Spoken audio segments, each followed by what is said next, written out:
Abril é considerado o mês do livro por ter 3 datas alusivas ao tema. No dia 2, o Dia Internacional do Livro, o dia 18, o Dia Nacional do Livro e o dia 23 de abril, o Dia Mundial do Livro.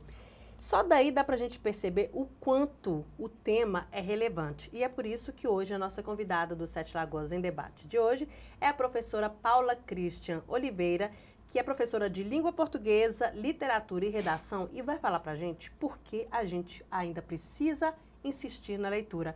Paula, muito obrigada pela sua presença aqui hoje com a gente para falar de um tema tão importante e tão atual neste mês de abril, né? Sim, sim. Em primeiro lugar, boa tarde, muito obrigada pelo convite, Nós Raquel. A leitura ela é muito importante, né? Ela é como se fosse, eu costumo dizer que ela é como se fosse um superpoder. E ela desenvolve as competências e habilidades do aluno, tanto cognitivamente, né? Paulo Freire tem uma frase que diz assim, que antes mesmo da gente aprender a ler as palavras, a gente aprende a ler o mundo. Então, a criancinha, quando está lá na casa dos pais, né? Ele sabe que se ele chorar, o pai e a mãe vêm em socorro dele. Então, esse socorro dele já é uma leitura de mundo que ele vai fazendo. Que a gente está produzindo textos o tempo inteiro, tanto para ler quanto para escrever. Essa nossa conversa aqui agora, nós estamos produzindo texto. Sim. Né? Que pode virar um artigo, pode virar qualquer outra coisa depois. Então, a leitura ela tem esse papel de importância na nossa vida. E conforme a gente conhece o mundo, conhece as coisas, através da leitura, a nossa oralidade vai melhorando, o nosso cognitivo, a nossa escrita, porque são as 4 habilidades, né, da BNCC, do ensino de língua portuguesa, a audição, a oralidade, a escrita, né, e a leitura. Então, essas 4, elas são intrínsecas mesmo, elas andam juntas. Não tem como a gente caminhar separado. Pois é, e aí a gente se depara, né, a gente vê um cenário muito injusto entre a leitura e as telas. Quase todas as vezes, as telas, vencendo essa disputa. Como é que a gente faz, então, para modificar, ou pelo menos conseguir entrar um pouco mais nesse cenário e fazer com que os livros, a leitura, ganhem mais espaço nessa disputa injusta aí, Paula? Como você falou, a disputa, perdão, ela é bem injusta, né? Porque a tela, como a gente estava conversando ainda agora, ela possui vários estímulos. Sim. A criança entra lá, vai pesquisar uma coisa, daqui a pouco está com outra janela aberta, outra e outra. Então, na minha opinião, a escola e os pais devem trabalhar isso em forma integrada, né? Conscientizando a criança da prática da leitura e que tem momentos para tudo, né? Inclusive para poder mexer no próprio celular. Porque o fato é que, embora seja muito desafiador, a gente nunca leu tanto como agora. Só que a gente não sabe, não é um conteúdo, talvez, tão interessante para fazer uma prova. O ideal seria assimilar os dois, né? Trabalhar com os dois juntos, e tanto a família quanto a escola. Uma prática que eu uso muito em sala de aula, meus alunos, eles leem, né, pelo celular mesmo, a gente baixa PDF. Então, eles fazem aquela leitura prévia e eu trabalho com a leitura pausada também. Essa leitura pausada, ela funciona como? No momento em que eu explico, trago para eles primeiro o contexto sócio-histórico ideológico, né? Porque nós somos sujeitos nesse mundo, dentro desse prisma aí. Então, eu trago para eles o contexto em que o livro foi escrito, a obra trouxe para eles poderem entender, já terem contato um pouquinho com as escolas literárias de uma forma mais lúdica. E quando a história está naquele clímax, aí eu paro o livro e começo a perguntar, e agora? Se você fosse escritor, como que você escreveria? Aí eles começam a falar, né? E trazem ideias maravilhosas, só completamente fora da ideia do livro. Aí eu falo, vamos ver se é verdade? Nossa, na maioria das vezes eles ficam com muita raiva. Eles ficam, porque não, mas mudou não era o contexto, isso. não era isso que eu queria. Não era.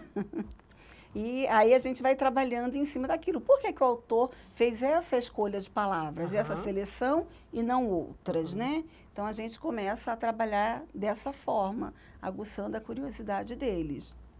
E quando a gente passa algumas semanas lendo, está quase no fim da história, Aí eu pergunto a eles o final, o que que eles achariam que é, e nesse final, aí eles me falam o que que eles achariam, e eu falo para eles, agora se vocês quiserem saber o final, vocês vão ter que ler o livro, e vão ter que me contar depois. Aí, geralmente, eles ficam muito aguçados, muito estimulados, porque a gente está mexendo com ele, está aguçando eles mesmo, a né? curiosidade. Isso, a palavra ideal, Raquel, está aguçando a curiosidade deles. Sim, quer dizer, é o fio condutor que você conseguiu para que eles lessem mais, em casa, que eles consigam fazer um paralelo ali do que eles, quais eram o que eles imaginariam que ia ser e o que de fato é, o que é muito bacana para poder pensar aquela realidade, né? Agora, você estava falando aí de autores, a gente sabe que a gente tem as fases, né? Como você disse, as escolas, né? O romantismo, o parnasianismo, que muitos desses autores escreviam de uma forma muito erudita, né? Uma forma difícil mesmo de compreensão. Você acha que isso atrapalha, que eu digo, nesse processo de puxar esses alunos para a leitura ou não, ou o contrário, isso também é uma forma de aguçar por aprender palavras novas, diálogos diferentes, né, mais sofisticados, vamos dizer assim, uma forma de expressão mais clara, vamos dizer assim. Então, antes do modernismo, né, os autores realmente eles escreviam de uma forma muito rebuscada. Teve aquela semana lá da arte moderna, né, em que tacaram tomate na Tarsila do Amaral. Verdade. Né, falando da Semana de Arte Moderna de 22. Isso.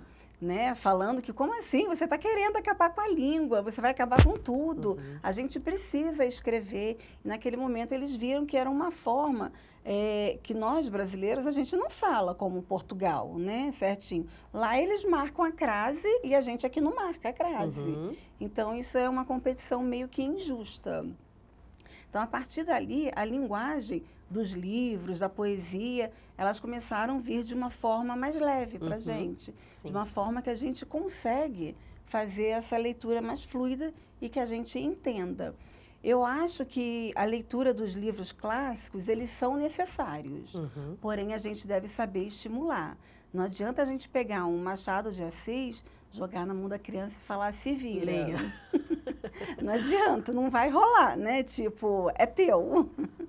Né? Ele não vai, mas assim, com uma boa conversa, pegando os aspectos sociais, né, do livro, o contexto dele, e levando para aquele momento dele, para o cotidiano, aproximando do aluno, o objeto do aluno também, porque a gente precisa. Né? Aí torna uma leitura mais fácil, mais gostosa, e no final, muitos voltam para querer debater o livro contigo, falar a respeito das palavras, de todo aquele processo. Porque a gente vê também nessa conduta de menos leitura, a gente vê, por mais que os linguistas, né, defendam a forma de expressão da forma que confira a troca de informação, independentemente de como ela seja escrita, eu creio que a leitura ela propicia você ser mais claro, porque você consegue usar palavras mais adequadamente.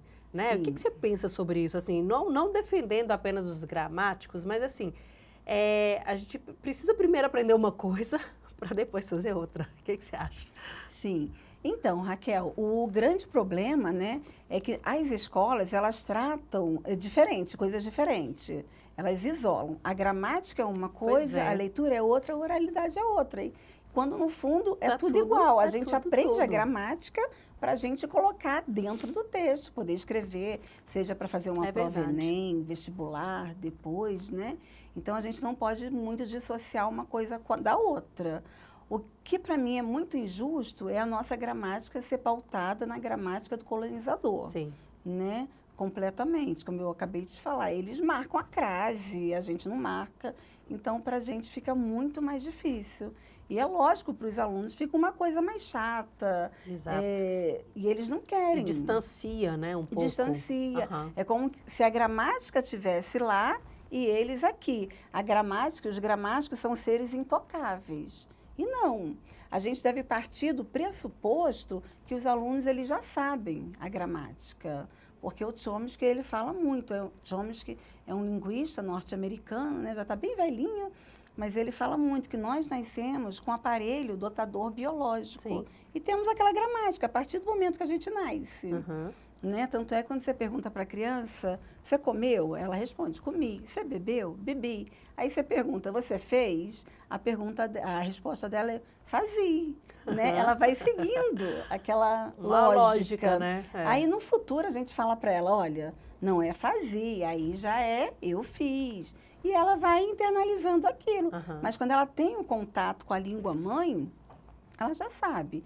Então, não é necessário que a gente fique... Lógico, eu não estou falando aqui que não é necessário aprender gramática. Sim, claro. É necessário, sim. Só que tem que ser um trabalho de forma mais leve para o aluno e não pesada, como eu vejo muitas vezes que o aluno só decora regras para fazer uma prova. Para fazer um Enem, para fazer um vestibular. Exatamente. Depois vai para o WhatsApp e começa a escrever tudo errado, de uma forma meio louca, mas ele está se comunicando e ali está tudo certo. Aí coloca o VC lá no meio da redação Enem, né? Porque está acostumado a escrever o VC. Está acostumado.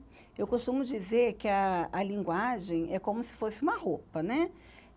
A gente não vai para frente de um juiz como se fosse a praia, de um biquíni. Vou colocar uma roupa condizente para estar ali naquele momento. Assim como só o galã da novela das 8, que vai lá para a praia de terno e gravata. Claro. Mais ninguém. Então, a linguagem, ela é uma roupa. E assim, como essa roupa, a gente tem que saber adequadamente. Se eu vou mandar uma mensagem para um amigo, botar um VC, tudo bem, ok, de boa. Ninguém vai te julgar por isso. Agora, se você vai escrever uma redação Enem, coloca lá o VC, aí já começa a complicar a sua vida. Você tem que saber que existem momentos para todos os cenários, né? Você se comunica todos os cenários da forma que o cenário exige. Uma prova, por exemplo, é um cenário formal. Você precisa a norma culta padrão da língua portuguesa. Isso. Bom, vamos lá. Você acredita que a leitura pode transformar uma pessoa? Você já viu isso acontecer? A leitura, ela transforma, sim, né? Leandro Carnal, ele sempre fala o seguinte, que existem dois tipos de pessoa. Ele coloca dois seres aqui em dois cenários. O primeiro cenário de uma pessoa que lê muito, né, que pratica a leitura e, consequentemente, melhora a oralidade, melhora os pensamentos e é um ser humano que consegue conversar sobre vários assuntos, mesmo que discorde de você. Sim. Né, vai estar disposto não a aceitar, mas a ver se a opinião do outro é diferente da sua e você poder ter o direito de fazer aquela comparação ali, né? ou não. Sim. E um outro cenário que ele coloca de uma outra pessoa que não lê, né? E que está lá, a gente costuma dizer que é o tiozão do WhatsApp, né? Do Zap, que o povo fala, não é do WhatsApp. Tiozão do Zap. Né? E que não tem argumentos. E quando começa a querer gritar com você, é porque já perdeu os argumentos. E isso é falta de leitura. Sim. A leitura, ela transforma as pessoas. E eu já vi na prática, sim, né? Eu já tive alunos, eu trabalhei muitos anos em escola pública e escola particulares de Belo Horizonte, em Porto Velho também, na época que eu morava lá. E eu já vi alunos meus despertando prazer pela leitura e eram crianças que não tinham a menor perspectiva de vida, assim, se você for pensar em critérios de alimentação, em critérios de condições financeiras, né? E pelo prazer da leitura conseguiu fazer um vestibular de medicina. Ou seja, era a minha próxima pergunta, mas já está casando aí. Eu ia te perguntar sobre a questão do desenvolvimento intelectual, mas você já respondeu. Quer dizer, interferiu, inclusive, no curso, na trajetória de vida dessa pessoa, por causa do hábito da leitura. Sim, com certeza. Interfere totalmente, porque a nossa conversa está girando em torno aqui. Quem lê mais consegue conversar mais, tem mais ideias, consegue escrever sobre diversos assuntos, né? As pessoas costumam achar que quando vão escrever uma redação ou quando vão escrever um artigo, qualquer texto, que elas só precisam saber ali da estrutura, de mais nada. Eu tenho alunos de cursinho que fazem concurso aí para a área do professor, né? Que às vezes eles sabem toda a estrutura, porém eles não conseguem colocar as ideias ali, porque falta leitura. né? E a leitura de mundo acaba interferindo também, né? Sem dúvida, porque a gente consegue notar isso, inclusive, nos adolescentes, né? Você estava falando aí que vão começar a fazer uma prova, por exemplo. Essa prova, essa discussão, né? O discurso da prova sobre sistemas variados mostra toda essa diferença de quem está atento ao que está acontecendo, né? Se atualizando, lendo. Porque quando a gente fala ler, obviamente, a gente está falando muito de leitura de livro, mas a leitura como um todo, né? A leitura de artigos, leitura de matérias jornalísticas, leitura do mundo, mas leituras, boas leituras, né, Paula? Porque isso faz toda a diferença. Porque leitura eles fazem, muitas vezes, no próprio Instagram, no WhatsApp, mas o problema é a qualidade dessa leitura, você concorda? A qualidade. Concordo, super concordo. A qualidade, ela fala tudo, né? Não tem como a gente ficar pautando só num texto de WhatsApp, uma coisa que a gente vê aqui e ali, que é menos formal, né? A gente precisa conhecer os diversos gêneros textuais, até mesmo para a gente saber aquele que se aproxima mais da gente e ver qual que é mais adequado para aquele que a gente mais gosta de ler. Sim. Porque não adianta a gente entalar a goela abaixo da criança, do adolescente ou do adulto, né? Um tipo de leitura que ele não goste. Ele vai despertar aos poucos essa leitura. Né? Não adianta eu pegar e falar para eles, toma aqui, José Saramago, aí ele vai ler lá, é necessário sair da ilha para ver a ilha. Aí ele vai ficar achando que é uma ilha. Uma ilha, né? Que eu tô coberta de água em volta e pronto, acabou. Mas não, tem todo um enredo em volta, né?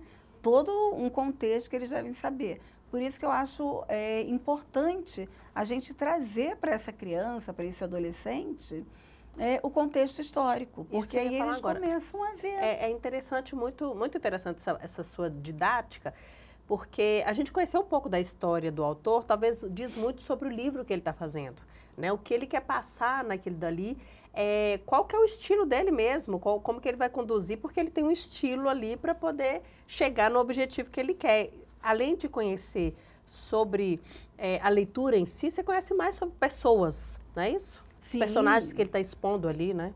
Sim, com certeza. Eles não, quando a gente escreve um livro, a gente escreve baseado na sociedade, naquela realidade que a gente vive, né? A gente não escreve um livro baseado em uma outra realidade. Machado de Assis, quando ele é lá realista, né? Escritor realista, ele escreveu baseado ali na sociedade dele, onde o divórcio era proibido, né? Então tinha muitas cenas de traição e ele falava, tanto é que tem a clássica lá, Capitu traiu ou não traiu o Bentinho, né? Eu, inclusive, esses dias eu vi a Lígia Fagundes Telles falando uma coisa que eu achei muito parecido com aquilo que eu penso. Quando eu li o livro a primeira vez, que eu era adolescente, Capitu era santa, não. Eu botei essa mulher no altar, eu falei, como assim? Não, ela não traiu. E se ela tiver traído, ela estava na razão dela, né? Criei todo um enredo para defender a Capitu com unhas e dentes. Já numa idade mais avançada, depois da faculdade, eu fui ler, aí eu comecei a falar, nossa, Capitu traiu.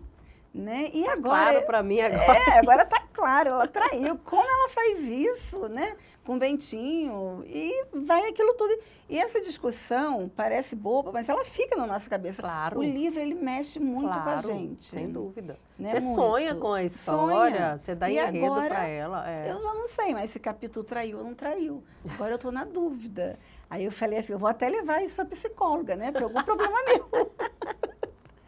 Olha só olha como que o livro pode transformar de fato a pessoa, né? Como é que, quer dizer, isso se tornou um dilema, olha que dilema interessante você colocou na sua vida. Não é? E a partir disso aí, você pode descobrir muito sobre você, né, Paula? Isso, a gente descobre muito daquilo da gente. E a gente vê, a gente tem a oportunidade de ver como as pessoas viviam naquela época, como elas se comportavam, o que elas pensavam, inclusive politicamente mesmo, está ali dentro do livro, né? O que a sociedade queria, esperava daqueles personagens naquele momento. Tudo isso é muito importante, reflete a nossa realidade. E muitas vezes aqueles personagens iam contra o que deveria ser feito. Era uma forma de rebeldia, aí você analisa que rebeldia que era essa, né? Que contexto era esse, né? Que realidade diferente da nossa, né? Se situar diferente nisso aí. E aí eu queria ver com você também, que você falasse um pouco sobre essa questão do hábito e a gente conversou um pouco nos bastidores sobre isso, da imposição do hábito de leitura. Isso é uma estratégia para conseguir que a criança ou adolescente comece a ler? Olha, a imposição, ela nunca é boa, né?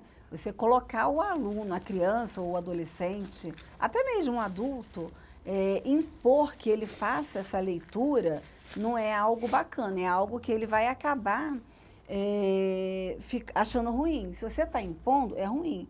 Embora as escolas imponham, porque ele precisa fazer uma prova, só que ali naquele contexto ele já sabe. Ah, eu vou ter que ler para fazer uma prova.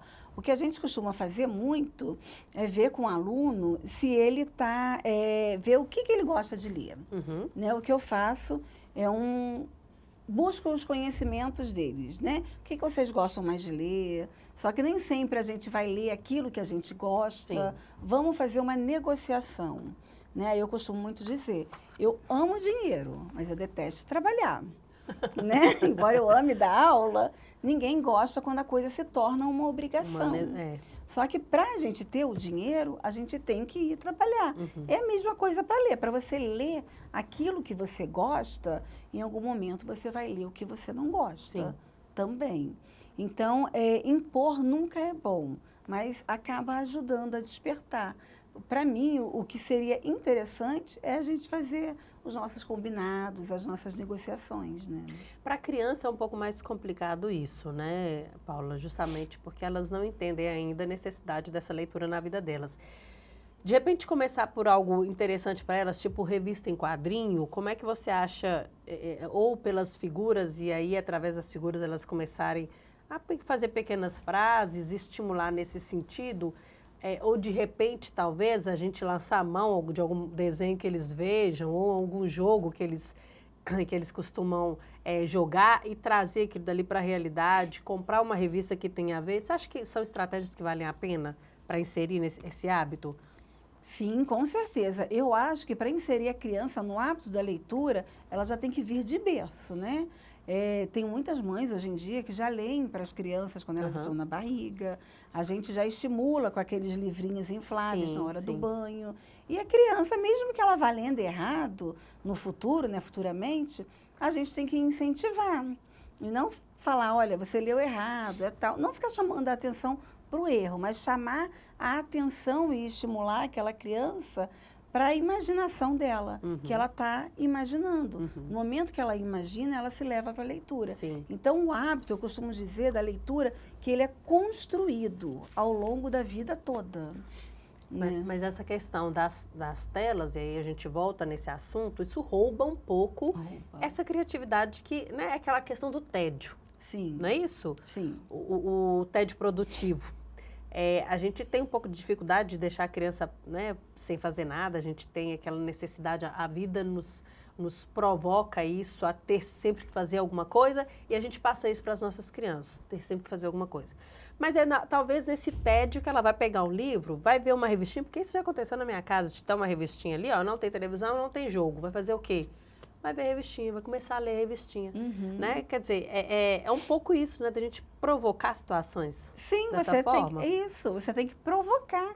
É isso que a gente está conversando aqui, são os nossos combinados. O celular é importante, a gente tem que ter contato com vários tipos de textos? Temos, mas para tudo tem o seu momento. Você vai ter a hora que você vai ler. Agora não está no momento de eu ler um José Saramago, né? Uma Raquel de Queiroz, mas está no momento de eu pegar uma revistinha em quadrinhos. Hoje em dia existem várias revistinhas em quadrinhos. De Machado de Assis, tem a Cartomante do conto dele. E estimula bastante a criança, né? Olha aí, dicas interessantes. Tem. Eu não sabia. Aí para mim é uma novidade. Tem. E a gente não vai passar para uma criança de 10, 11, 12 anos, toma aqui o livro da Cartomante. É óbvio. Ele vai falar, o que tem aqui? Eu não estou entendendo nada. Aí essa leitura é um processo que realmente precisa ser guiado, né? E a gente pegar, né? Tem gente que é muito muito purista, perdão, e fala assim, não, eu não vou pegar um livro de Machado de Assis numa história em quadrinhos. Por que não? Se é o primeiro contato da criança, para ele não achar uma leitura chata, né? Em que vai afastá-lo. Não, a gente entrega o livro para ele, a gente mostra, e aí entra o adulto também, né? E as pessoas costumam achar que isso é função só do professor de português. Não é. Não. A leitura, a oralidade, a escrita, tem que ser trabalhada em conjunto. Uhum, claro, dentro de casa às vezes Né? mais ainda, porque ele chega no final de semana, abandona qualquer coisa e vai ver televisão, vai jogar, e é a nossa realidade. Verdade. Você acha que qualquer idade, essa possibilidade de se tornar um leitor é possível? Daquela pessoa que não teve o hábito, não foi estimulada, não tem essa tendência, mas pode ser modificado? Qualquer idade isso pode acontecer? Você acha possível? Pode acontecer sim, embora seja bem mais difícil, Sim. né? Porque a criança não foi estimulada em momento nenhum, Uhum. nem pela família, nem pela escola. E muitas das vezes não tem nenhuma leitura tão fluente assim, não é proficiente naquilo. Então é óbvio que vai ser um pouquinho mais difícil para ele. Uhum. Mas se a pessoa tem o interesse de começar ali nas etapas, pouquinho em pouquinho, ela consegue sim. E hoje você, para um adulto, vamos dizer, o que você indicaria para a pessoa começar a ler, para ela, né, aos poucos, ter uma leitura mais fluida, uma coisa mais palatável, algo que estimule? O que você indicaria? O que eu indico, assim, uma pessoa que nunca teve muito contato com a leitura, nunca leu os clássicos, né? Que pegue Isso. mesmo a revistinha em quadrinho, como se fosse uma criança. Aham. A técnica é a mesma, até ela desenvolver e falar, não, eu gosto de ler, né? Eu estou conhecendo o mundo. E que essa pessoa desperte a possibilidade de conhecer o mundo todo através da leitura. E como a gente está comemorando essas 3 datas aí no mês de abril do livro, né? O Dia Internacional do Livro Infantil, o Dia Nacional do Livro Infantil e o Dia Mundial, que é agora no dia 23 do livro, a gente tem as bibliotecas que infelizmente estamos perdendo muitas, né, Paula? As bibliotecas estão fechando. Você frequenta a biblioteca? Você acha que isso é uma boa? Começar, de repente, a frequentar a biblioteca, começar a ver o que a biblioteca tem de informação, de livros diferentes que possam, né, dar essa diversidade na leitura. Você acha que é um caminho também? É um caminho e é bem interessante, né? Porque as crianças de hoje não sabem nem o conhecem. que é uma biblioteca. Não sabem, não Então, sabem. eles começarem pela biblioteca da escola, conhecendo, vendo quais obras tem ali, pegando mesmo nas obras, folheando, lendo o prefácio, né? Pode ser que estimule. Depois, conhecendo as bibliotecas municipais, até livraria, né, Raquel? Hoje em dia está fechando Tudo. a Não competição. tem. Para mim, nada substitui a gente pegar o livro, folhear. Eu não dou conta de ler Nossa. livro no Kindle, não dou conta de ler livro em PDF no smartphone que seja, no tablet, eu não dou conta. Eu preciso ler livro no papel, No assim, papel. eu acho que é diferente. A absorção da informação é diferente. Não sei se me cansa muito ficar na tela, né? Ainda tem essa questão, né? Que tem provocado as telas, ainda provoca essa questão, né? Eu acho que folhear o livro é uma experiência que todo mundo precisa ter um pouco mais, né? Sim, Investir com nisso. certeza, com certeza. A gente não pode deixar essa cultura do livro morrer, não. É lógico que a minha geração, no caso, a gente não tinha o celular, não tinha um Kindle. Talvez seja A gente isso, não, né? a gente tinha que ser o livro mesmo. Ontem eu estava contando na minha casa que na minha época de vestibular eu estudei com um jornal chamado Folha Dirigida, que a gente ia na banca de jornal, a gente comprava e lia. Uhum. E meus filhos acharam aquilo um absurdo. Como assim? Hoje em dia, a gente dá um Google Os jornais ali, também estão acabando, tem né? tudo. Jornais impressos também estão acabando. Isso. Só que a gente não pode deixar morrer essa cultura. E com certeza, uma estratégia muito interessante a gente levar nossas crianças, nossos jovens, para conhecer a biblioteca. É isso aí.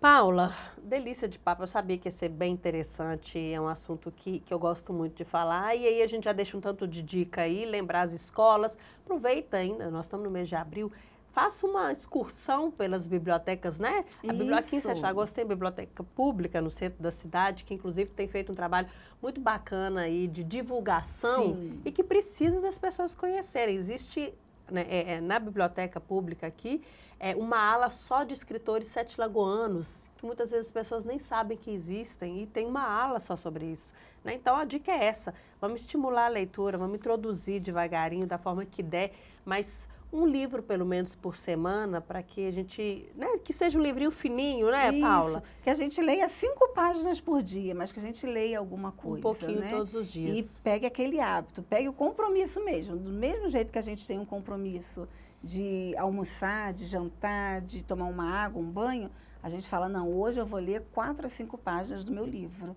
E aos pouquinhos você não vai nem perceber, vai virar hábito na tua vida. Vai trocar a tela pelo livro. Isso, é muito melhor. Paula, muito obrigada pela sua presença aqui. A Paula não é de Sete Lagoas, ela veio de BH só para conversar com a gente aqui. Eu fico muito feliz de ter sua presença aqui e deixo as portas abertas para quando você quiser voltar para a gente conversar mais. Muito obrigada, viu? Muito obrigada, eu que agradeço, Raquel, fico feliz. E o Sete Lagoas em Debate fica por aqui. Obrigada a você pelo carinho da sua atenção. A gente volta no outro programa, numa outra oportunidade. Até lá.